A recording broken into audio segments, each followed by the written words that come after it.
record on here, if that's okay. But don't worry, you could still ask your questions. Okay, so I'll do like a quick recap because we have some new people here, so welcome. And I also like to recap just for myself. This, by the way, is the book, if anybody wanted it. Okay. It just like goes with our aesthetics. We're like green. Okay, so we really are trying to like move along fast. We ended last week at chapter 8. So basically we said that the first chapters 1 through 8 are kind of like when you read through the book, like what's it called? Like almost like an index. It's like, it's the terminology. It's like the key words. It's like the code words that you're going to need to know. The code words that you're, sit anywhere. Yes. That you'll need to know, like you'll need to hear these phrases. You'll hear these words like tzaddik, rasha, benoni. You'll hear, we're going to talk about the yitzhar, the yitzhar, but like in different terminology. So these are the code words that you need to know. These are like the top 10 words. Like I was always about memorization in schools. Like put anything on an index card, you got me. Like index card, highlighters, whatever. So these words you need to know. So we started off by saying that in this world, there are 3 kinds of people. And they are, who remembers? Tzaddik, rasha, and a benoni. There's actually a song. I don't know if it's like, if it came out. There's an artist that I really like to listen to. And he has a song about tzaddik, rasha, and benoni. And I never knew what it was. And now that I started learning Tanya, I'm like, oh my gosh, he's talking all about these words. Like, we don't really ever hear these words. We hear tzaddik, like, oh, you're such a good boy. Or like, that person is a rasha, right? But we realize that those are words that we have to understand and really use. And basically, we all fall under the category of a benoni, that we have instincts, but we're able to control them. A tzaddik does not have any instincts. A rasha has only acts out on his instincts, but a benoni is able to control himself. So that's what we're striving for, and that's what this book is about. The book of the in-betweeners. That's really what we're learning. Then, in order to understand that, we explain that we have 2 souls. What kind of souls? Nefesh Bahamis, which is the animal soul, which comes in first. That's like your baby. That's your instinct. That's like to get me like to survive and like give me a bottle, give me food, change my diaper, give me whatever I need. And as older, it becomes your ego, right? It's like give me. I need this and I need this. And then you also have a nefesh locus, right? Like you have that good part of you that only wants to serve Hashem. That one only wants to serve the body, and then the other one only wants to serve Hashem. So they're, in essence, they're fighting. Then we took like a little bit of a break, and we tried to explain that we're souls, but we can't explain souls, so how do we express our soul in this world? We have a few types of things. How do we express ourselves in this world? See who remembers, we're like doing homework. But the food and the clothing. Right? The food, yes. So, but before the food and the clothing, yes. We need index cards. Come on. I'm like, if Tisha B'Av was in the middle, so like we lost some time. We need like I should have like Bina like cricket, like some cards, and it might be like, and we hold it up, like, and this is like defined, right? I mean, I did this with like Yal, like she was Yal's bio teacher, and like I would literally, I'm like ribosomes, like DNA, RNA, like and all these things were like coming back to me. But so here we have Nefesh Amamis, we have Nefesh Locus, and it has soul powers. And what are those powers? They're made up of 10, but we can subcategorize them into, right, they're spheros, which are powers. And we said they're, in Hashem, they're spheros, and by us, they're referred to as kochos, so there are strengths. And there are 3 intellectual and 7 emotional. The 3 intellectual are, there we go, Chachma Bina Das. Whoa, I should have stickers. Like, thank you, I should have stickers. Like, right, my mother's proud of me. And so we have 3 intellectual, and then we have 7 emotional, and those are all the emotions, right? Okay, and we explained that in a. Tell me if we're going too fast. I hope we're like not like. Okay, so then now we have these intellectual thoughts, and then we have these emotional feelings, and we explained so many times that the things that you think about will give birth to your emotions, and especially when you harness them with da'as, when you have that chachma, and then you have that bina. And then you blend it with like focus, with knowledge, with das. Children are born from that, and those are your emotions. So that is the godly soul, and that's how it acts into this world. But how does it act? How does it physically, like it doesn't have clothing, right? So Hashem gives us clothing, and the clothing is your wow. Whoa, what school did you go to? Wait. Prospect Park, whoa. But this is not from school. I know, but like this is amazing. It's funny, I'm always like, in my next lifetime, or maybe like soon, I'm going to go back and be like a Navi teacher. Like that's like my favorite subject. Like Navi, like let's learn all about that. So we have the clothing, which is your thoughts, your actions, and your speech, and that essentially is mitzvos, right? How does a soul put its power into use? It needs to have mitzvos. That's the vehicle that it does it through. And then also through levushim. Oh, sorry, we said levushim, which are your thoughts, your speech, your action, and also food, which is Torah. So that's what we kind of like really ended off last week. We got a little bit into the animals. No, this was 2 weeks ago. We said that your soul has powers, it has clothing, and it has food. And that's how it can, it's almost like, I always like try to imagine it like a Game Boy, right? Like, like before you have a character, right? So you pick, like, which one are you going to be, right? I don't know if anybody even plays like Mario anymore, but like I remember as a kid, like, as my kids got older, I was like playing along with them. I'm like, I could choose its clothing, I could choose its hat, I could choose like whatever. You could choose like which weapon it wants to use to go play the game. That's literally what it is. Your soul comes down to this world. It's a plain blink, or like a paper doll. Remember paper dolls? Yeah. Anybody remember? Yes. Oh my God, I used to cut those out in like the little things, little tabs, right? So it's like you come down as just a plain doll, and then you can slowly dress it with things, and that's how it becomes who it is. So your soul is something from Shemayim. We don't necessarily understand. It comes down into this world. We clothe it, we feed it, and then it can express itself. And its whole job is to use the animal soul as a vehicle to express itself, because a soul can't really do anything without this clothing. So then we took time to take a little bit break from the godly soul, and we spoke about the animal soul. And we said that the animal soul, which sometimes we call the Yetzer Hara, or the animalistic part of you, has the same kochos. It has the same soul powers, it has the same clothing, but what's the difference in the animal soul versus the godly soul? It's like the other side. It's like the other side. It's who runs the house. The kids run the house. In that household, it's where the emotions will make decisions and then go up to the intellect and tell the intellect, okay, this is what you're going to do in order to get me the stuff that I need, right? Okay, and you're not going to make me feel bad about it. Like, go do it, right? Or like it could be something silly, but it could be something very big. Like it could be like, and by the way, I'm not discounting making decisions from your emotions and then bringing it up to your intellect. It's just that when it's all about your emotions and all about serving yourself, then that's where it becomes the problem. So then we got a little bit into the topic of like what is bad and what is evil. How does it manifest in this world? So we're all very scarred and products of living in a society where Christianity was very much like, we don't really struggle now with Christianity, but Christianity did something, and what they did was, it really messed with us, and I think this is maybe where some of us are scarred, that there's like this evil guy and there's this bad guy, and then he is like on the other side and he wants to attack us, and we need to enlist our goodness to fight against that thing. That thing is not actually outside of you, it's part of you, it's inside of you. Now, probably it wasn't always like this, because I'm thinking back to the beginning of times, like before the hate, it was kind of like that thing was outside of you. We're not going to discuss what happened during the time of Adam and Chava, because it's like a lot. It's a whole other class on its own. By the way, there's an incredible book. I love this book, David Foreman. Hi. Do I have any more chairs? I don't know. I think I haven't. Yeah. Thank you, Adina. Sorry. It's called Crouching Before the Tiger. Anybody ever read it? David Foreman. He has this incredible. He like reorients the entire story of like Adam and Chava. Like we always think it was like one way, like it was an apple and it was this and that, and he goes into like much detail about what the story is, and he even talks about Cain and Hevel, just whatever. I'm always like tangential, so that's a good book if you ever want to read it.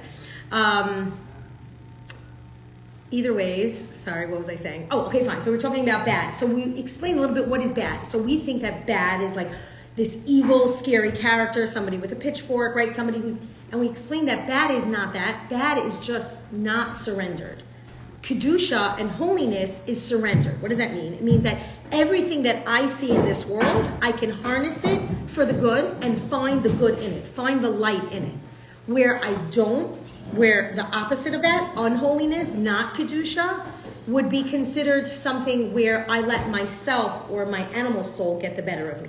So we gave another word for the Yetzer Hara. Do you remember what that was? It was an Aramaic word. Started with an S. You sure? Sitra Achra. Oh, yes. Yeah. Okay. So Sitra Achra. So we have to put it on our vocabulary list. We have like a lot of words.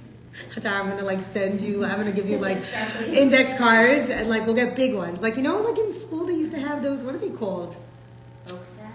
oak tag, a very long stencil strip. Yeah. Is that what it's called? Like that long thing they would like write like psukim on it. So we'll put sitra achra there. Sitra achra just means all the words you could choose from. Right. I was always like, it was like an open book test because like all the kings were on the list, like you had on the wall. Do you ever have that? They would like put all the names, like in my classroom, they would like decorate all the walls with these things. So we'll decorate it with these words. So sitra achra, the other side, is such a better term for describing the Yetzer Hara because it just means it's the other side. It's not bad, it's not necessarily evil, and it's not anybody with a pitchfork and red horns. It's just when you're not connecting it back to Hashem. So then we started to explain, like, why is it so hard to connect back to Hashem? Like if we're saying, like, oh, we have these tools, like, it's such a big deal. Okay, fine, so everything is Hashem. And then we're like, no, but we can't because there's something covering it. What are those? Klipas. Here, another word. Okay, I think we're up to like 13.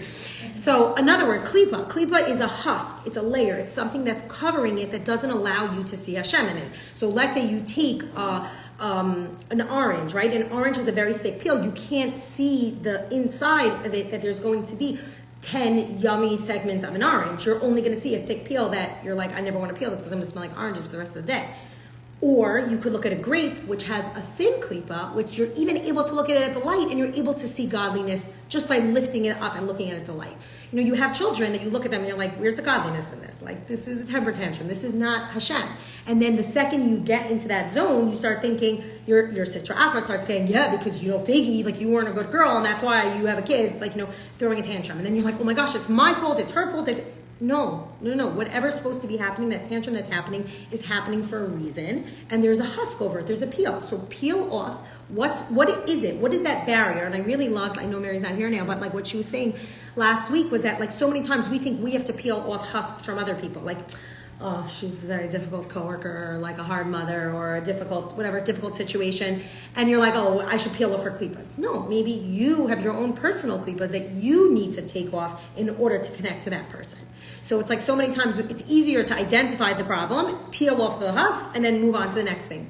The hardest layers probably to peel are the ones amongst us, and usually it's the ones that you're hit with the most. The things that are constantly coming up, those are your klipas. You're like, okay, peel it, get a peeler, get a zester, like get something. Like start to work on yourself, and the more you peel it off, the stronger the other side gets, but the stronger you get also. It's like when you lift a certain amount of weight, and then you're like, oh my God, like this 10-pound weight used to be hard for me. I can lift, 50 pounds now. Why is that? Because you built up resistance. So the more you build up against, the more klipas you peel, the faster you'll get. Okay, and Hashem will give you a bag of potatoes to peel. Like as soon as you peel one thing, you'll get more. But then you're like, I got it down. I know the system. I know what it is. Peel it off, find it. Peel it off, find it. Like it's so crazy. Like yesterday, I'm taking advantage of this time where I only have like 2 little kids at home, which is really nice. And we just do like fun dates. So we were at the beach, and I'm like, I would never go to the beach with my big kids. The amount of things I would need to pack and bring and this and that. Bathroom, iced coffees, my coffee spilled, give me, so it's like very different. It's like, get in the car, give me your scooter, let's go. And as we were digging, like in the sand, because this is so much fun, like my nechama was like digging, and she's like, what's at the bottom? I'm like, there's water. And she's like, how's there water? I'm like, just keep digging. And then you realize it's right there. And it's like, so funny. Like I go back to like the time I think always like in Tanakh, there was so much going on by the wells, right? They were always like, do you remember these stories of like Abraham and Yitzchak? And Yitzchak, he spent his whole life digging wells, and then like Avimelech, the king, stuffed the wells, and they were undigging the wells. And it's like, what's up with all the wells and the digging? And it's like, the more you dig, the more you uncover. That's really what's happening here.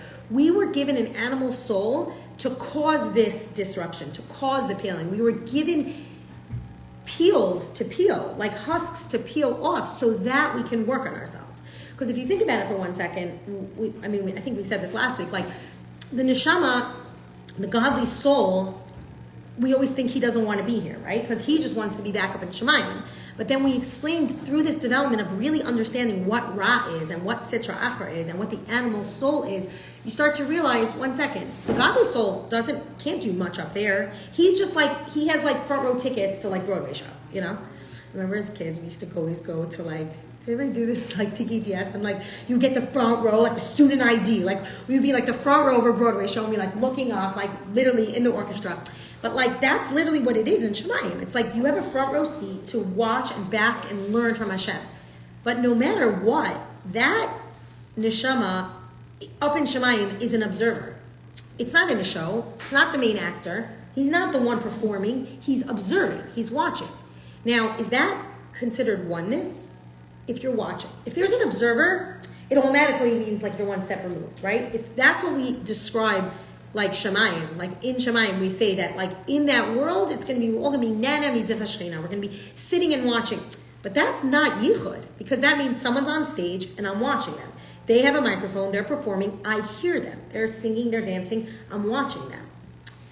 Only when the neshama comes down to this world can it actually become one with Hashem. How does it become a yichud with Hashem when it's here in this body?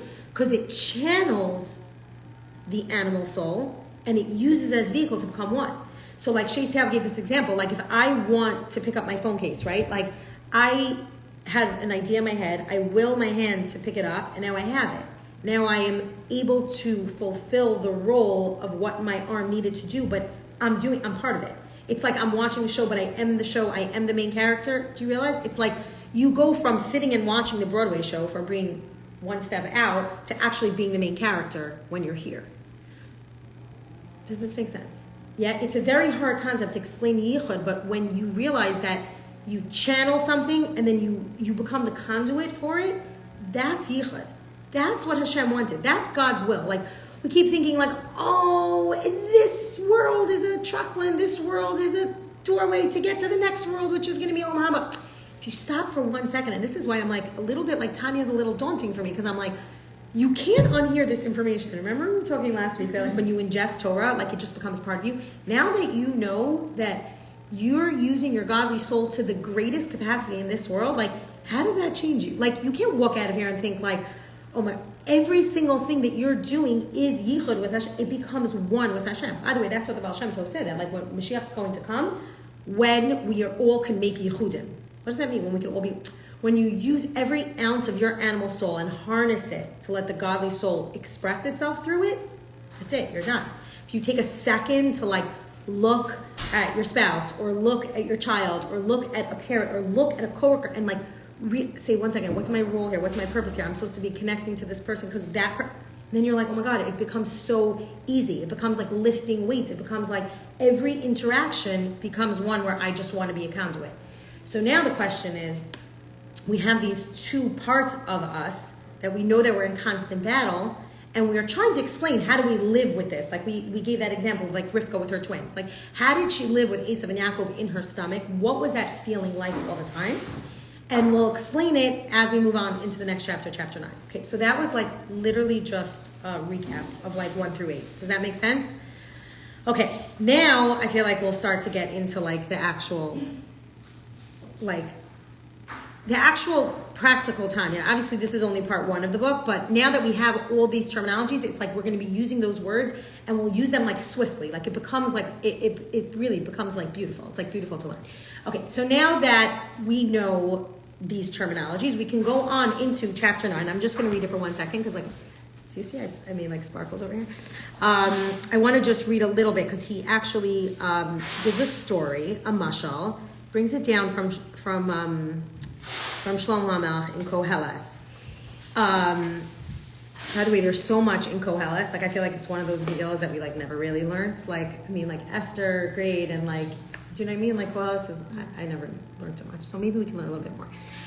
Okay, so in chapter 9, he explains that there's a war inside of you. Where are the two souls? That's the name of this chapter. Where are the two souls? So up until now, we were kind of describing it as a level within us. Okay, we have this within us.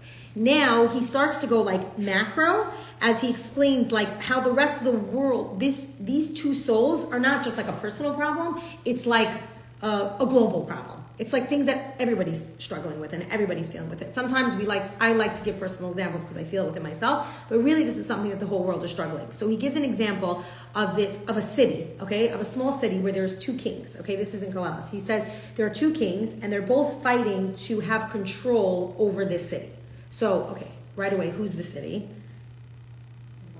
The body, right? So it's like we have this like guf, okay, and this is the city, and these two kings live within inside of us. One of them is this old king, and he's strict and he's tough and whatever. That's your animal soul. And then there's this young king who wants revolution and wants goodness, is your godly soul. By the way, you should just know that your godly soul is like just instinctually born with only wanting to do God's will. The animal soul, not. The animal soul is just like, right? Remember that, okay? So now that we have this, we have these two kings. They want to rule. They both want the keys. There's one car, and they both have a set of keys. So who's going to get to the car first to drive it, okay? That's like the imagery that you want to have in your head. It's like, I never really had this problem because I probably never have two sets of keys to the same car. But like one time, like my husband, by mistake, took the keys, right? He took both car keys to work. And then I'm like, I'm at home. And then he's like, where's the other set of keys? I'm like, that I don't have.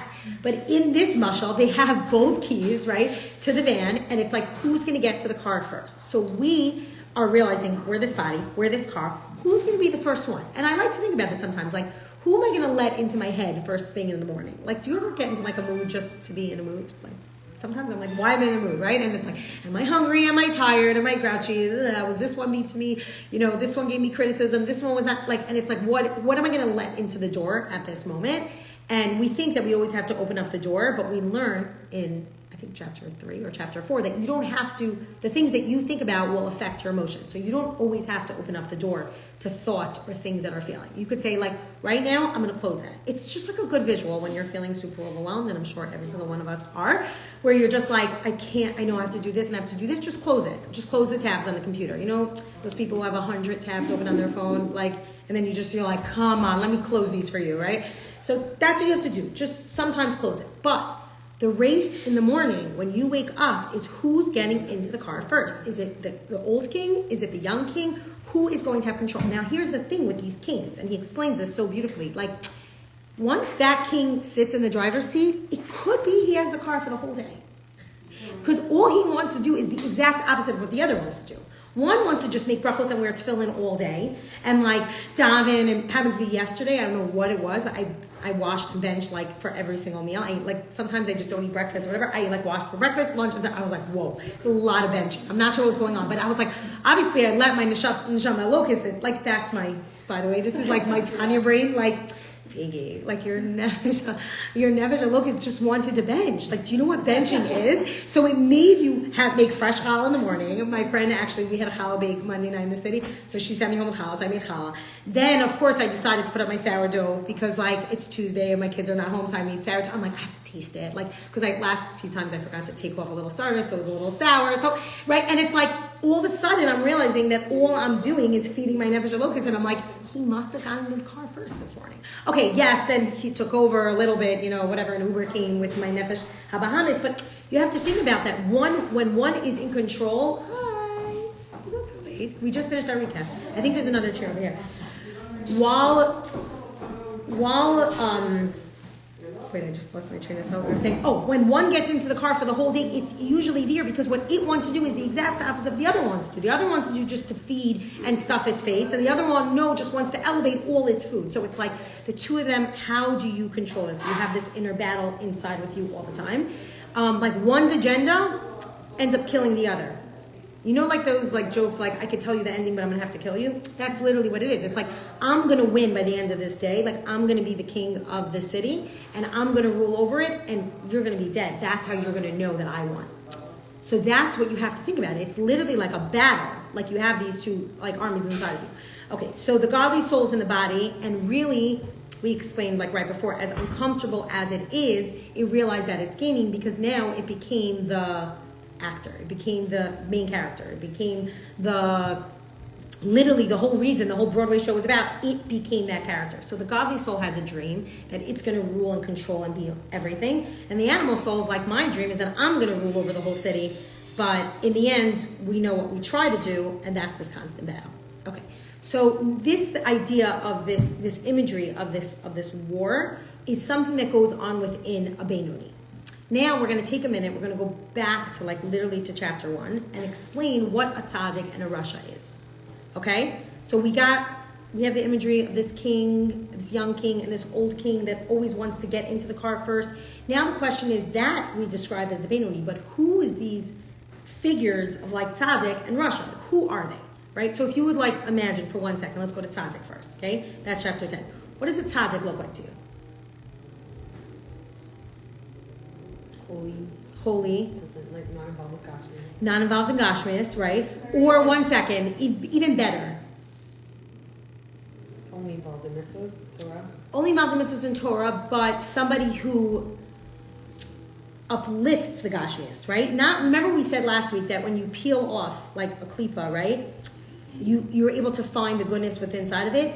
What we say really is that through the guf, you can find the neshama. So through the tzaddik doing whatever it needs to do, through removing klipas, through harnessing and channeling all his feelings and instincts for Hashem, he ends up uplifting Gashmias to become Ruchnias, basically.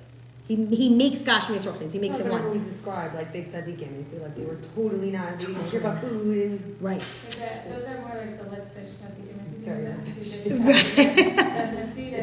think you nailed it. I'm always like so scared to say that, but it's true. It's going for the crowd. It's true. It's true, right? Like, think about it. We were talking about it last week, like silver, like and putting silver on their table. Like, I tried to sell my silver this year. Like, I was like, I think I'm done. And he's like, I give you $500 for all this. I'm like, $500 for all this? No, forget it. Then like, it must be worth, like, it's personal value. Like, I'll hold on to this. But, right? So that's more about, it is about elevating. We do hear stories of like, like just literally like sleep on the floor and have nothing. Like Rabbi Akiva was able to do that. Their mindset is nitzvahs, like all the time. Like they're just like always in the mindset of like elevating this world and this and that. Right. So they always are. Right. So now it's interesting because even within this level of tzaddik, there are two types of tzaddikim. There's tzaddik, like a tzaddik referred to as a tzaddik gomer, tzaddik the tovlo, that he's a tzaddik and he has good. And then there's also this concept of tzaddik viralo. Have you ever heard that? That like a tzaddik who has some negative, but remember we explained that ra is not really ra, right? That's the thing. You're like, oh, I know what tzaddik viralo is. Tzaddik viralo is a big tzaddik who was in the Holocaust and he was such tzaddik, but he also had that happened to him. That's not tzaddik viralo. Tzaddik viralo is not like a good person, bad things that happen to good people. Tzaddik viralo means that he's a tzaddik, and to almost as much as he could, he was able to squash his Yetzer Hara. There's still a teeny tiny drop that feeds a little bit of his animal soul, but like in a ruchniistic way. Like I am doing what Hashem wanted me to do in this world because I have the capability. So it's like a teeny drop of still of their animal soul that's still within there. That's a little bit of ra, but he's becoming better. He's working on himself to do that. All of his instincts and his thoughts are to be in Hashem. Sometimes the way it plays out is a little bit selfish or a little bit like feeding its own ego, like just a drop. Am I explaining this right? Tzaddik that gets triggered, basically. It's a tzaddik that gets triggered. Okay, yeah. That certain things will like. I always like look to my co-rabbits in here. I'm like, I'm learning this also. She really is rabbit. No, like I said, like for me, this is like me learning this with you. So it's together. And I actually just heard from Shay's Taub. He's like, you really have to be learning Tanya from a teacher. So I am learning it through him and through Mary. So and then there's this tzaddik. Then there's this tzaddik, the tovlo. A tzaddik that was, what does it mean, the tovlo? Tzaddik that has good within him also. And here's the kicker. Like this is like the coolest thing, that he was able to take his animal soul and bring it down so low to like, he has his godly soul, which we all have, right? And just like the tzaddik virala also does. But he's able to bring his Yetzer Hara down so low that when it gets to the lowest level, what happens at the lowest level? It doesn't disappear. It transforms. It flips into a second Yetzer Tov. Like it basically takes the neshama that it has and it like dips it in the mikvah and like when it comes out, it changes it. So now, why is it tzaddik v'tovlo? Like he really has another one. It's like on Shabbos we get a neshama yisera, we get a second neshama. What's that second neshama? That's like probably what the tzaddik v'tovlo was walking around with all the time, because he took it. And here's the cool thing, that this is why it's not like totally remove physicality to get to it, because he took the physicality and he flipped it. It's like you taking your sheitel and wearing it to your son's bar mitzvah and uplifting it, and like taking the silver and making your Shabbos table gorgeous. Like he took his Yetzer Hara, he took something that was seemingly ra and evil, just its sitra achra, it just was feeding itself, and now it uses it to feed his neshama elokus. So it now has two. So we have tzaddik the tovlo, that he has a second Yetzer Tov, and tzaddik virala, where it's very, very, very, very, very low, but it still at sometimes pops up. Okay, do we understand? Two types of tzaddik. Now we get to the rasha. So what's a rasha? It's an evil person. Are people like evil? Like, I hate saying this word, like evil, right? So evil, what is evil? What does Ra look like? Somebody explain. We just explained. What's Ra? Someone who takes advantage of other people, someone who only looks at everything with a negative eye. Right. So it's like somebody who has like the twisted version. Or manipulative, right? It's like a twisted version of reality. It's like, do you ever meet those people or like see those people and you're like, whoa, like I don't need to bring those people in my life, because it's almost like, it's not like sociopathic, but it's like somebody who really doesn't have any empathy, and you're like, you see that and it happens. What? It is. It probably is. I always thought of it as like dark is the absence of light, and evil is just the absence of good. So dark is the absence of light, and No, but dark is the absence of light. Twist it to look like good. They could Like even. there's just no good.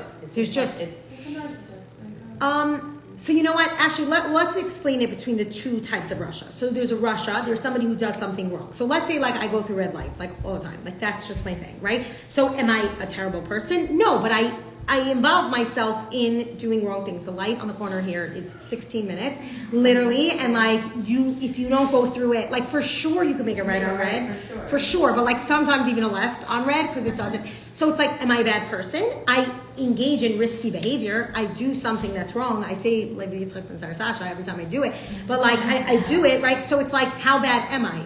It doesn't matter how many times you do it. All you need to do is get caught once, and that's it. And then you stop, right? Or you continue to like partake in risky behavior. What it means is that Russia, somebody who does something wrong, it doesn't matter how many times he does it. It matters that he does it. I don't kill people often. I only did it once. If you did it once, you did it once. That's it. It doesn't matter the frequency, or it doesn't matter the intensity. If you involve yourself in things that are not connecting back to Hashem, and you're doing something, let's say what we say on the other side, Sitra Achradik, if you involve yourself in that stuff, then that's a Russia. Then you're like, hey, wait, I'm all Russia. We're all Russias. But the thing is, you're not really. We're all Benonis, right? But if you think about this, and the way that we're explaining Russia is that somebody who does something wrong, and it doesn't even matter how many times he does it, as long as he involves himself in something wrong. So that's a tzaddik v'tov lo. A tzaddik v'ra. Remember we said there's a Russia v'tov lo, is that he's most of the time good, goes through some red lights, cheats on this, on his taxes. He does a little bit, but he is mostly involved in that. That's tzaddik v'tov lo. And then there's Russia v'tov lo, and then there's Russia v'ra lo, the extreme Russia, where he does these things and he feels no regret. He feels no remorse. He doesn't. It's like those Unabombers. It's like the scary people that you see on the news and you're like, 1 second, like how is this okay? Like Criminal Minds, right? Like I don't even know if that show is still around, but like it's like those creepy people that do crazy things. That's Russia v'ra lo, and they rationalize it, and they don't ever have any remorse. Russia v'tov lo. Why is he tov? Because even if he messes up, he comes back to it. He comes like, oh my God, I cannot believe I did that. I cannot believe I just yelled at my kids this morning. Oh my gosh, I'm never going to do it again. Okay, I'm going to do it again tomorrow, but I still feel bad about it. You know what I mean? Like in the moment, before I'm planning my next attack, right? I'm feeling bad about it. But why would you call that a Russia as opposed to a Benoni? Because a Benoni is able to do something different. And Benoni has the koach to harness the Ra and bring it towards light. The Russia's engaging in it 100% of the time. That's why we're only striving to be Benonim. Like we're not. That's what this book is. That's perfection, and Benoni's not perfection.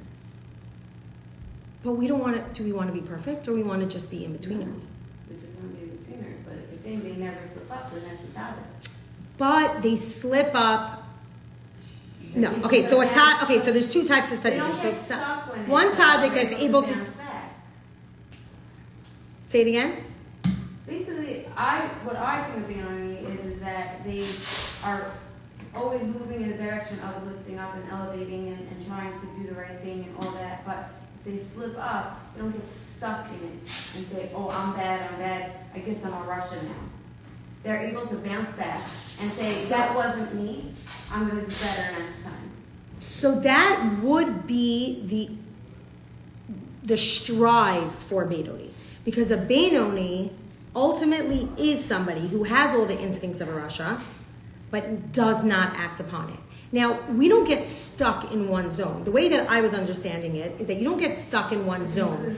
You can actually even go to the level of a tzaddik v'tovlo on any given day and just taste it. And the second you taste it, you really know it.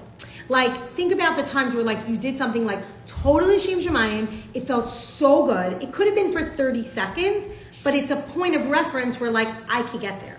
So that's a tzaddik, the tovlo. Then there's tzaddik v'ralo, where he is almost always able to do it. Then a Benoni, who has the instincts of this. Sorry, I'm drawing like a V, a diagram, okay? So we have tzaddik, sorry if you're, like, wondering what I'm trying to do. We have tzaddik v'tovlo, tzaddik v'ralo, Benoni, who has the instincts of a Rasha, but is able to harness it like these tzaddikim. Am I making sense with my hand? And then we have Rasha v'ralo and Rasha v'tovlo, and then Rasha v'ralo. So at either extreme of the V, we have two extremes. We have a tzaddik that is amazing and is able to flip it and have only Yetzer Tov. And then over here we have a Rasha who only does it all the time, does not feel any remorse, almost as if he doesn't have a Neshama Elokis. And by the way, in those crazy people, in that extreme, their Neshama Elokis disassociates. They, like, step out. It's like, oh, this is so bad. Like, I can't even be in here. An example of reactions to scenarios of the different things. Yeah, let me just get that. Yeah, but I'm just saying, I'll get to that 1 second. But here it's like, it's almost like a disassociation, and that's why really it could be likened to a sociopath, because there is no Neshama Elokis. The Neshama Elokis is just like an aura around the Rasha v'ralo. And those are very dangerous people. So that's like the extreme. So that would be an axe murderer. Okay, someone who chops up bodies, and Hitler, right. Well, Napoleon was probably a Rasha v'tovlo. Because, like, he was good to the Jewish people. He said some good things. Let's find characters. Okay, so we have Hitler and Napoleon. Now, the ultimate Benoni. I feel like this is how, like, you always, like, have to build characters right over here. Okay, so who's the tzaddik v'tovlo? Like, Chaim Kanievsky or Moshe Rabbeinu, right? Like, somebody who, right, like, who's able to totally have, like, every single instinct that he does and thinks about and whatever is only Hashem, to the point where he flipped it. Then we have tzaddik v'tovlo, which was like tzaddik v'ralo, which was maybe like, I'm trying to like Noach, right? Like maybe that was kind of the character. He was a tzaddik, right? Noach ish tzaddik b'doro in his generation. So it's like he had, and then we know that he messed up. But he was definitely a tzaddik, because the Torah even says it, right? Mordechai had tzaddik. There are very few people that had tzaddik attached to their name, right? Yosef had tzaddik. Usually it was somebody who overcame something so big, right? With Yosef at tzaddik, he was able to come over Eshes Potiphar, right? So here we have this diagram. So if you want to think of examples, so let's think of a tzaddik v'tovlo example. You do something totally altruistic to the point where you flip your Yetzer Tov, your Yetzer Hara. Can it be like just something so something just comes super easy to you and you don't think about it twice? And why don't you think about it twice? Because you flipped it. Okay, excellent. So it's like you do something and it's so easy. You're like, oh yeah, it's mechal, it's a precious chal, it's amazing, it's so good. Why? Because you took all that work of like every single piece of the bash, and you know how annoying it is, but you still infuse so much holiness in it that it's not even a bother, right? So why is it the highest level? So- If you're not putting in like effort. That's a good Because question. you put in the effort that it's no longer. Yeah, but once it Once becomes your you're right. routine, like it's. Does it ever Like, stop? some people are born with like just like that personality of like chesed and like comes so easy to give of themselves. Right, some and it people- could be that they have more of a neshama elokis. It could be that, it could be that they have less of a nefesh of a hamas. Right. Like some people definitely have less of that, We're of not even that talking about drive. schar, and like we're not talking about schar. We're just defining categories. Just Like categories, you know, right? like you can't tell a person's schar. Like you could.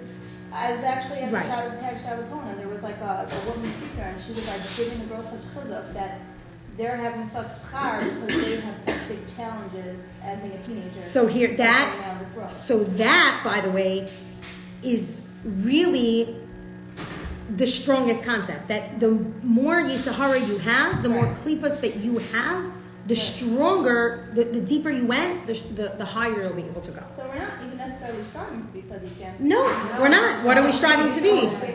That's That's exactly what we're trying to do. We just want to be Beinonim. We want to have all those drives, but we want to be able to control them.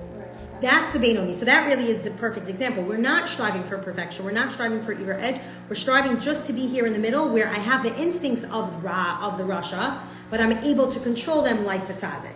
Does that make sense? she said Yeah. just put a clip on during 3 weeks of her first show that to what Olympic runners, they move back before they sprint forward. Oh wow. So that they can pull back to like feel right. Yeah. So that's what drives them. And then also, the deeper you dig, the stronger the foundation. Right. For sure. If you just do it right on top, it's not. So the further you go down, so like what these kids, what these challenges that they're having, it's like something that we've never dealt with before. They are the highest. That's really the greatest.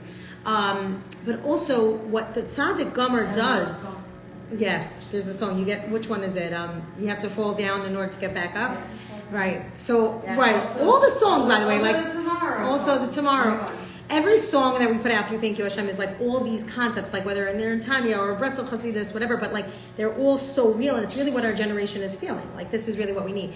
But the thing what's so cool about the Tzaddik Gomer is that he takes the animal soul, by the way, we always think like, oh, it's a bad thing. It's a bad thing. It was raw. It was bad. It's not bad.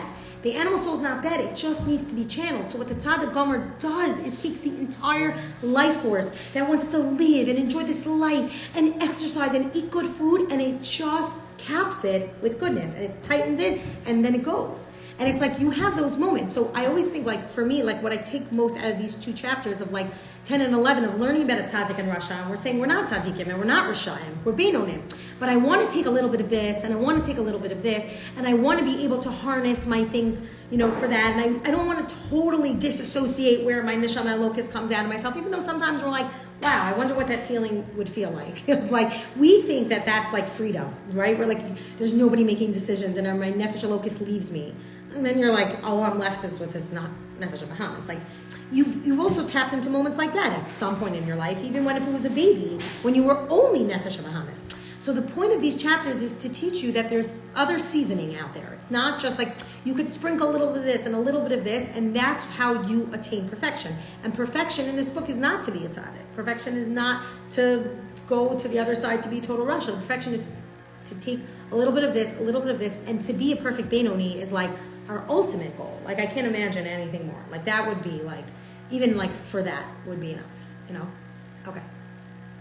So I'll end here because next chapter really is, so this is 10, we did 10 and 11. It's a lot. Also, it's like a lot of characters were introduced in this. Okay, so then really chapter 11 is the in-betweener. What is a Benoni? If you have the book, if you want to like skim through it, I can tell you what to highlight. But the Benoni is going to explain what's the difference. This chapter, next chapter is going to explain what's the difference between a Benoni really and a Tzaddik Viralo. Right? Because a Benoni is pretty up there with the Tzaddik Viralo. Because a Tzaddik Viralo is somebody who has a very subdued Nefesh HaMamis, but it's still there. So what's the difference between those two? And that's what we'll try to answer. Sweet. Okay. I'll end here. Thank you. I was trying. I'm like 10:15.